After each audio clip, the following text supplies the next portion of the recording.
Hello friends. आज हम यहाँ पर जिस विषय पर चर्चा करने के लिए आए हैं वो है पृथ्वी की आंतरिक संरचना। जैसा कि हम सभी जानते हैं कि वैसे तो पृथ्वी की आंतरिक संरचना भूगोल का भाग नहीं होता है, इसके लिए भूगर्भ विज्ञान के अंतर्गत अध्ययन किया जाता है। किंतु भूगोल के अंतर्गत हम धरातल की सतह का अध्ययन करते हैं और धरातल की सतह जो है वो पृथ्वी के आंतरिक भाग से ही निर्धारित होती है। यानी कि इसका अर्थ ये हुआ कि धरातलीय भाग और पृथ्वी की आंतरिक संरचना के बीच में घनिष्ठ संबंध पाया जाता है। लेकिन अब यहाँ पर एक सबसे बड़ी समस्या ये आती है कि पृथ्वी के आंतरिक भाग को हम देख नहीं सकते हैं क्योंकि वो हमारी दृश्य परिधि से बाहर है। वहीं पृथ्वी का जो आंतरिक भाग है वो लगभग 6371 किलोमीटर पर है, यानी कि उसका जो केंद्र बिंदु है वो 6371 किलोमीटर की गहराई पर है, जबकि हम अभी तक अपने अथक प्रयासों से भी मात्र 11 किलोमीटर की गहराई तक ही जा पाए हैं। अब हमें पृथ्वी के आंतरिक भाग के बारे में जानकारी तो प्राप्त करनी है, लेकिन उसके लिए माध्यम क्या होगा, इसके लिए फिर हमने अलग अलग आधारों पर विभिन्न पैरामीटर्स बनाए हैं, जिनको कि हम मुख्यतः 3 भागों के अंदर बांट करके उनका अध्ययन करते हैं। इसमें सबसे पहला जो भाग आता है वो आता है अप्राकृतिक साधन। इस अप्राकृतिक साधन के अंतर्गत 3 प्रकार के तथ्य शामिल किए जाते हैं, जिनमें आता है सबसे पहला घनत्व, दूसरा दबाव और तीसरा तापमान। इसमें अगर हम देखते हैं तो घनत्व जो है उसके आधार पर हमें ये जानकारी मिलती है कि पृथ्वी का जो आंतरिक भाग है वो अधिक घनत्व वाला है, क्योंकि पृथ्वी का जो ऊपरी भाग है जो कि परतदार चट्टानों का बना हुआ है उसका घनत्व 2.7 माना जाता है। वहीं इसके नीचे जो चट्टानें यहाँ पर उपलब्ध हैं उन चट्टानों का घनत्व 3 से 3.5 के बीच में माना गया है, जबकि संपूर्ण पृथ्वी का औसत घनत्व 5.5 है। तो इस आधार पर ये निश्चित तौर पर कहा जा सकता है कि पृथ्वी का जो आंतरिक भाग है वो अधिक घनत्व वाला है, जिसे कि सामान्यतः 11 माना गया है। दूसरी बात, जब हम दबाव के बारे में बात करते हैं तो दबाव के आधार पर कुछ विद्वान ये मानते हैं कि जैसे जैसे ऊपर की चट्टानों का दबाव बढ़ता चला जाता है पृथ्वी के आंतरिक भाग के अंदर घनत्व में वृद्धि होती चली जाती है।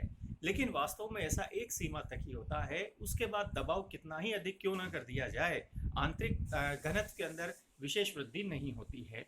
तो पृथ्वी के आंतरिक भाग का अधिक घनत्व जो है वो बढ़ते दबाव के कारण से न होकर के वह स्वयं अधिक घनत्व वाली चट्टानों का बना है। ये बात इस तथ्य के आधार पर हम स्पष्ट तौर पर कह सकते हैं। वहीं जो तीसरा भाग आता है वो आता है तापमान। ये एक सामान्य तथ्य है कि गहराई की ओर प्रति 32 मीटर पर जाने पर 1 डिग्री सेंटीग्रेड तापमान बढ़ता चला जाता है, और इसी गहराई से यदि हम इसी दर से अगर हम 50 किलोमीटर की गहराई तक भी चले जाते हैं तो तापमान बढ़कर के लगभग 2500 डिग्री सेंटीग्रेड के आसपास हो जाता है। तो इस आधार पर एक निश्चित तौर पर यह कहा जा सकता है कि पृथ्वी के आंतरिक भाग में चट्टानें जो हैं वो या तो पिघली अवस्था में या अर्धद्रव अवस्था के अंतर्गत विद्यमान रहती हैं। ये 3 चीजों की जानकारी हमें इस अप्राकृतिक साधन के आधार पर मिलती है। दूसरा जो हमने पैरामीटर माना है वो आता है पृथ्वी की उत्पत्ति से विभिन्न संबंधित जो विभिन्न सिद्धांत हैं या साक्ष्य हैं। इसके अंदर सबसे ज्यादा जो महत्वपूर्ण बात आती है वो आती है उल्काओं के द्वारा, कि उल्काएं जो वो भाग हैं जो कि पृथ्वी के निर्माण के समय पर ही अंतरिक्ष के अंदर हमें बिखरी हुई रूप में दिखाई देती हैं, और जब कभी वो पृथ्वी के गुरुत्वाकर्षण बल के कारण से आकर्षित होकर के धरातल की ओर आ जाती हैं, धरातल पर गिर जाती हैं, तो हम उन उल्काओं का अध्ययन करके पृथ्वी के आंतरिक भाग के बारे में भी जानकारी प्राप्त कर सकते हैं। तो जब उन उल्काओं का अध्ययन किया गया तो ये पाया गया कि उन उल्काओं के अंदर निकल और फेरियम जैसी कठोर और अधिक घनत्व वाली जो धातुएं हैं वो पाई जाती हैं। तो इस आधार पर घनत्व से जो बात हमें जानकारी मिली थी कि पृथ्वी के आंतरिक भाग का घनत्व अधिक है, वो उस बात की भी पुष्टि होती है। वहीं दूसरी ओर दबाव के आधार पर भी जो हम ये कह पा रहे थे कि आंतरिक भाग जो है वहां का अधिक घनत्व स्वयं की चट्टानों के कारण से है, न कि बढ़ते दबाव के कारण से। तो ये बात भी इस घनत्व के इस उल्काओं पिंड के आधार पर हम स्पष्ट तौर पर कह सकते हैं। साथ ही साथ ये जो उल्का पिंड हैं इनमें ये जो निकल और फेरियम की उपस्थिति है, इसके आधार पर यह बात भी स्पष्ट तौर पर कही जा सकती है कि यह तथ्य जो है ये पृथ्वी की स्थिरता और कठोरता दोनों को ही प्रमाणित करता है। इसके बाद जो तीसरा पैरामीटर आता है उस पैरामीटर के बारे में हम बात करते हैं, वो आते हैं प्राकृतिक साधन। प्राकृतिक साधनों में 2 चीजें शामिल की जाती हैं, एक तो है ज्वालामुखी क्रिया और दूसरा है भूकंप। ज्वालामुखी क्रिया से केवल हमें इस बात की जानकारी मिलती है कि पृथ्वी के आंतरिक भाग के अंदर चट्टानें अर्धद्रव से द्रव अवस्था में पाई जाती है, जिसके आधार पर हम ये बात कह सकते हैं। वहीं पृथ्वी के आंतरिक भाग के बारे में सबसे अधिक विश्वसनीय जो जानकारी है वो हमें भूकंप के आधार पर प्राप्त हुई है। अब भूकंप का जो अध्ययन है वह सिस्मोलॉजी के अंतर्गत किया जाता है, और जिसमें जो भूकंप क्रिया के दौरान जो विभिन्न प्रकार की लहरें निकलती हैं उन लहरों का जो अध्ययन है वो सिस्मोग्राफ यंत्र के द्वारा उनका अंकन किया जाता है, और फिर उनके अध्ययन के आधार पर हम पृथ्वी के आंतरिक भाग के बारे में जानकारी प्राप्त करते हैं। पृथ्वी के जिस स्थान से भूकंप का प्रारंभ होता है उसे हम भूकंप मूल यानी कि फोकस कहते हैं, और जिस स्थान पर भूकंपीय लहरों का अनुभव सबसे पहले होता है उसे हम अधिकेंद्र या भूकंप केंद्र, जिसे हम एपिसेंटर भी कहते हैं, इस नाम से उसे हम जानते हैं। भूकंपीय क्रिया के दौरान सामान्यतः 3 प्रकार की लहरें निकलती हैं, जिन्हें हम सबसे बात करते हैं। वो सबसे पहली लहर होती है जिसे हम पी वेव्स यानी कि प्राइमरी वेव्स या प्राथमिक तरंगों के नाम से जानते हैं। ये जो तरंगे होती हैं ये ध्वनि की तरंगों के समान होती हैं, और इनमें अणुओं का जो कंपन है वो लहरों की दिशा में आगे या पीछे होता रहता है। ये जो पी लहरें हैं ये ठोस भाग में बहुत तीव्र गति से, किंतु तरल भाग में ये धीमी गति से गुजर पाती हैं। इस कारण से इनकी औसत गति जो है वो 8 किलोमीटर प्रति सेकंड होती है। इन्हें हम अनुदैर्ध्य, अनुलंब या संपीड़न तरंगों के नाम से भी जानते हैं। दूसरे प्रकार की जो तरंगे आती है उन्हें हम सेकेंडरी वेव्स यानी कि द्वितीयक तरंगों या एस वेव्स के नाम से जानते हैं। इनकी प्रकृति जल और प्रकाश तरंगों से मिलती है। इनमें कणों की गति लहर के समकोण पर होती है। ये केवल ठोस भाग में से ही गुजर सकती है। इनकी औसत गति 5 किलोमीटर प्रति सेकंड होती है, और जैसे ही तरल भाग आता है ये तरंगे लुप्त हो जाती हैं। इन्हें हम द्वितीयक, गौण, अनुप्रस्थ या आड़ी तरंगों के नाम से भी जानते हैं। इसी प्रकार तीसरी तरंगे जो होती हैं जिन्हें हम एल वेव्स यानी कि लॉन्गिट्यूडनल वेव्स या दीर्घ पृष्ठीय तरंगे भी कहते हैं, ये केवल पृथ्वी के ऊपरी भाग पर ही चलती हैं और अधिक गहराई पर ये लुप्त हो जाती हैं, इसलिए इन्हें हम धरातलीय या दीर्घ पृष्ठीय तरंगे भी कहते हैं। इनकी गति 3 किलोमीटर प्रति सेकंड होती है, किंतु ये सर्वाधिक विध्वंसकारी होती हैं क्योंकि ये धरातल पर जिगजैग पैटर्न के अंतर्गत धरातल पर कंपन उत्पन्न करती हैं। इन 3 लहरों के आधार पर हमने जब इन लहरों का अध्ययन किया तो उस आधार पर हमें ये पता लगता है कि इन लहरों की जो भ्रमण पथ का जो मार्ग है वो बिल्कुल सीधा नहीं है। सीधा नहीं होने के कारण से ये बात बिल्कुल स्पष्ट तौर पर कही जा सकती है कि पृथ्वी के आंतरिक भाग के अंदर घनत्व में भिन्नता पाई जाती है, जिसके आधार पर हम ये भी कह सकते हैं कि जहाँ पर कहीं घनत्व चट्टानें जो हैं वो अधिक घनत्व वाली मिलती है वहाँ पर ये तरंगे सीधी गति में, और जैसे जैसे घनत्व में भिन्नता आती चली जाती हैं इनकी जो मार्ग है वो टेढ़ा मेढ़ा यानी कि वक्राकार होता चला जाता है, जिसे हम इस एक चित्र के माध्यम से भी अच्छी तरह से समझ सकते हैं। इस चित्र के अंदर यदि हम देखें तो जो पी और एस तरंगे हैं, तो जो पी तरंगे तो इसके अंतर्गत येलो कलर से शो की गई हैं और एस तरंगे जो हैं वो ब्लैक कलर से शो की गई हैं। ये पी और एस तरंगे जो हैं यही आंतरिक भाग के अंदर से प्रवाहित होती हैं, लेकिन धरातल पर यदि हम देखें तो एक जब भाग ऐसा आता है जो कि 103 डिग्री के बाद का भाग आता है, ये एस तरंगों का छाया क्षेत्र कहलाता है, यानी कि यहाँ पर एस तरंगे प्रवेश नहीं कर सकती हैं। वहीं पृथ्वी के केंद्र को ही केवल पी तरंगे ही पार करके दूसरी तरफ जा पाती है। इसी प्रकार से यदि हम देखें तो इस अगले चित्र के अंतर्गत हम ये देख सकते हैं कि जो ग्रीन भाग के अंतर्गत दिखाई दे रहा है, हमारे सामने एक शेड जो वाला भाग दिखाई दे रहा है, ये एस तरंगों का छाया क्षेत्र है। यानी कि एस तरंगे सामान्यतः 103 डिग्री से के बाद में भूकंप केंद्र से 103 डिग्री के बाद से हमें दिखाई नहीं देती है। किसका अर्थ ये हुआ कि पृथ्वी के इस भाग के यहाँ पर आते आते द्रव भाग यहाँ पर उपस्थित रहता है। उसी प्रकार से हम ये कह सकते हैं इस चित्र के माध्यम से नेक्स्ट कि जो रेड तरंगे हैं, रेड जो यहाँ पर मार्क की हुई हैं, ये पी तरंगे हैं, और ये पी तरंगे ही पृथ्वी के केंद्र को पार करके विपरीत भाग पर जाती हैं। इसके अंतर्गत भी यदि हम देखें तो 103 से लेकर के 142 डिग्री तक का क्षेत्र ऐसा है जहां पर पी तरंगे भी प्रवेश नहीं कर सकती हैं। इसीलिए 103 से 142 डिग्री तक के क्षेत्र को हम छाया क्षेत्र के नाम से जानते हैं, और ये पी और एस दोनों प्रकार की तरंगे यहाँ पर उपस्थित नहीं होती है। इसीलिए हम ये कह सकते हैं कि फोकस से 103 से 142 डिग्री के बीच में कभी भी किसी भी प्रकार के भूकंपीय झटके जो हैं वो अनुभव नहीं किए जाते हैं। इन भूकंपीय लहरों के अध्ययन के आधार पर हमने ये देखा है कि इस आधार पर जब हम ये निष्कर्ष पर पहुंचते हैं कि पृथ्वी के आंतरिक भाग के अंतर्गत जो है जो जो भी हमें विशेषताएं दिखाई देती है घनत्व की, उस आधार पर हम पृथ्वी के आंतरिक भाग को 3 परतों के अंतर्गत बांटते हैं। सबसे पहला भाग कहलाता है ऊपरी परत। इस भाग के अंदर P और S तरंगे न्यून वेग से प्रवाहित होती है। इसी भाग के अंदर PG और SG लहरें भी पाई जाती हैं, जिसके यह अनुमान लगाया गया है कि पृथ्वी का ऊपरी भाग परतदार चट्टानों का बना हुआ है, जिसका कि घनत्व 2.7 है।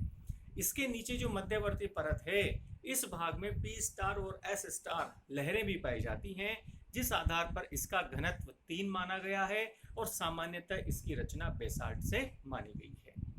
इसी प्रकार जो सबसे निचला भाग है, सबसे आंतरिक भाग में केवल P और S लहरें ही प्रवाहित होती हैं, जो इस बात को प्रमाणित करती है कि पृथ्वी की सबसे निचली परत का निर्माण अधिक घनत्व वाली चट्टानों से हुआ है और इसकी रचना डूनाइट और पेरिडोटाइट चट्टानों से मानी जाती है।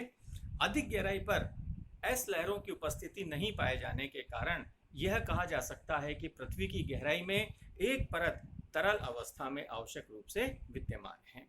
किंतु ये तो जानकारी एक सामान्य जानकारी है, और पृथ्वी के आंतरिक भाग में जो भूकंपीय तरंगों के आधार पर जो जानकारी हमें प्राप्त हुई है, जिसे हम अद्यतन या आधुनिक जानकारी या अभिनव मत के रूप में जानते हैं, उस आधार पर पृथ्वी के आंतरिक भाग को 5 विभिन्न परतों के अंतर्गत बांटा गया है।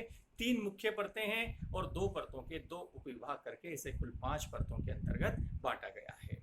यहाँ पर हमें एक शब्द पर जरूर आवश्यक रूप से ध्यान देना होगा, और वो आता है डिसकंटिन्यूटी, यानी कि असंबद्धता।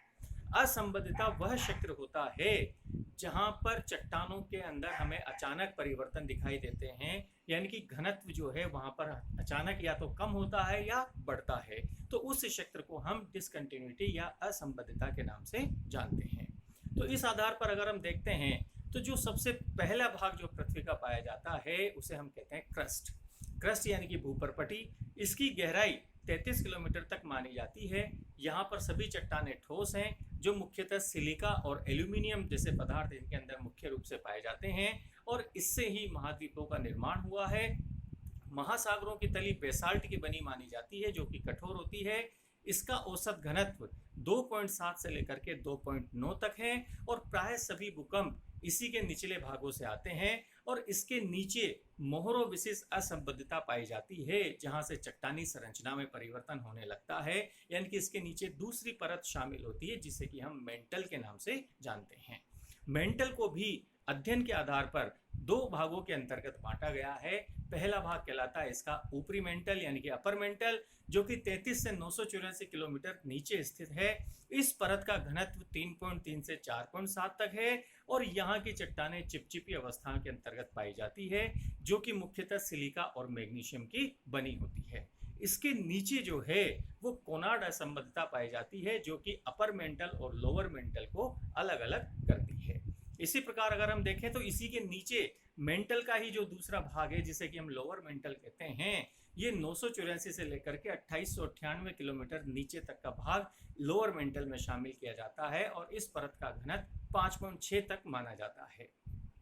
इस परत के अंतर्गत ऊपर की चट्टानों का दबाव अधिक होने से संकुचन अधिक पाया जाता है, और जिसके कारण से ये चट्टानें ठोस अवस्था में परिवर्तित हो जाती हैं। इस परत के अंदर P तरंगों की गति सर्वाधिक पाई जाती है, और इसी परत के नीचे गुटेनबर्ग ओल्डम असंबद्धता है, जिसके बाद आगे चट्टानें ठोस होती जाती हैं, और तीसरा भाग यानी कि कोर प्रारंभ होने लगता है। तो चौथा भाग जो आता है कोर को भी हम अध्ययन की दृष्टि से 2 भागों के अंदर बांटते हैं। पहला भाग कहलाता है आउटर कोर, जो कि 2898 से लेकर के 5154 किलोमीटर की गहराई तक है, जिसमें घनत्व चट्टानों का बढ़कर के 9.7 से 14 तक हो जाता है, और यहाँ पर चट्टानें अधिक तापमान होने के बावजूद भी दबाव के कारण से ठोस अवस्था में रहती हैं। यहाँ की चट्टानों में लोहा, निकल और एल्यूमिनियम की मात्रा अधिक होती है। बाह्य कोर को आंतरिक कोर से अलग करने वाले भाग को हम कोनार्ड असंबद्धता के नाम से जानते हैं, और आखिरी भाग जो आता है उसे हम आंतरिक कोर के नाम से जानते हैं, जो कि 5154 किलोमीटर से लेकर के पृथ्वी के केंद्र तक इस जो भाग विद्यमान है, इसे हम इनर कोर के नाम से जानते हैं। यहाँ पर चट्टानों का घनत्व 16 से 19 तक माना जाता है, और इसलिए यहाँ पर सभी चट्टानें जो हैं वो अधिक घनत्व वाली हैं, और अधिक घनत्व वाली होने के कारण से ठोस होती हैं। इस आधार पर यह स्पष्ट तौर पर कहा जा सकता है कि पृथ्वी के आंतरिक भाग को हम मुख्य रूप से 3 परतों के अंतर्गत क्रस्ट, मेंटल और कोर में बांटते हैं, वहीं अध्ययन की दृष्टि से हम मेंटल को दो भागों में, upper mantle and lower mental, तथा कोर को भी हम दो भागों में, आउटर कोर और इनर कोर के अंतर्गत बांटते हैं। तो यानी कि 3 परतों को हम 5 भागों में बांट करके अध्ययन करते हैं। यह हमें पृथ्वी के आंतरिक भाग के बारे में जानकारी प्राप्त होती है। और इस चित्र के अंतर्गत भी हम यहाँ पर इन सभी तीनों परतों को और तीनों परतों के साथ साथ इनके बीच में जो असंबद्धता है, जो कि एक परत से दूसरी परत को अलग करती है, वो सारी चीज़ हमें यहाँ पर स्पष्ट तौर पर दिखाई दे जाती है। इसके बाद यदि हम देखते हैं तो अगली जो बात आती है वो आता है कि जो जर्मन विद्वान थे स्वेस, उन्होंने भूकंपीय विज्ञान के आधार पर भी अपने अनुसार पृथ्वी की आंतरिक संरचना के बारे में चर्चा की है। और इन्होंने बताया कि भूपटल का जो सबसे ऊपरी भाग है, जो कि परतदार अवसादी शैलों का बना हुआ है, जिसकी गहराई और घनत्व दोनों ही बहुत कम है, इसके नीचे स्वेस ने 3 परतें बतलाई हैं। उन 3 परतों को हम सियाल, सीमा और निफे, इन 3 नामों से जानते हैं। यह हमें इस उपयुक्त चित्र के अंदर भी साफ स्पष्ट तौर पर दिखाई देती हैं। सबसे ऊपरी परत जो हम इसके अंतर्गत देखते हैं, क्रस्ट के नीचे जो पहला भाग पाया जाता है, उसे हम कहते हैं सियाल। 2.9 के औसत घनत्व वाली इस परत का निर्माण सिलिका और एल्यूमिनियम जैसी हल्की धातुओं से हुआ है। इसकी औसत गहराई 50 से 300 किलोमीटर है तथा इसमें पोटेशियम, सोडियम, एल्यूमिनियम के सिलिकेट जैसे अम्लीय पदार्थों की अधिकता है। और महाद्वीपों की रचना में सियाल परत का योगदान सर्वाधिक माना जाता है। इसी प्रकार इस सियाल के नीचे जो दूसरी परत विद्यमान है, स्वेस के अनुसार उसका नाम इन्होंने सीमा रखा है, जिसके अंतर्गत हम सिलिका और मैग्नीशियम जैसे पदार्थ जो हैं वो इसमें अधिक पाए जाते हैं। इसकी गहराई 300 से 2000 किलोमीटर की गहराई तक है और इस परत का घनत्व 2.9 से 4.7 के बीच में माना जाता है। और यहाँ पर क्षारीय पदार्थों की अधिकता पाई जाती है। तीसरा भाग जो आता है उसे हम निफे के नाम से जानते हैं। और जो निफे है वो 2000 से लेकर के पृथ्वी के केंद्र तक जो भाग विद्यमान है उसे हम निफे के नाम से जानते हैं, जो कि निकल और फेरियम 2 शब्दों के संक्षिप्त रूप से बना हुआ है। यहाँ पर निकल और फेरियम जैसी कठोर धातुओं के कारण से इसका घनत्व भी सर्वाधिक है, जो कि लगभग 11 के निकट है। ये कठोर धातुएं पृथ्वी की स्थिरता और कठोरता को भी प्रमाणित करती है तथा फेरियम की उपस्थिति पृथ्वी की चुंबकीय शक्ति को भी स्पष्ट करती है। इस आधार पर हम निष्कर्ष तौर पर यह कह सकते हैं कि भूकंपीय विज्ञान के आधार पर पृथ्वी के आंतरिक भाग को क्रस्ट, मेंटल और कोर, इन 3 परतों के अंतर्गत बांटा गया है। फिर उसके बाद में मेंटल को भी हमने 2 भागों में और कोर को भी हमने 2 भागों में यानी कि 5 परतों के रूप में हमने भूकंपीय विज्ञान के आधार पर बांटा है। वहीं पृथ्वी की रासायनिक संरचना के आधार पर स्वेस ने पृथ्वी के आंतरिक भाग को 3 परतों में बांटा गया है, जिसे कि हम सियाल, सीमा और निफे के नाम से जानते हैं। इस प्रकार से हम पृथ्वी की आंतरिक संरचना के बारे में कुछ निश्चित तौर पर कह पाए।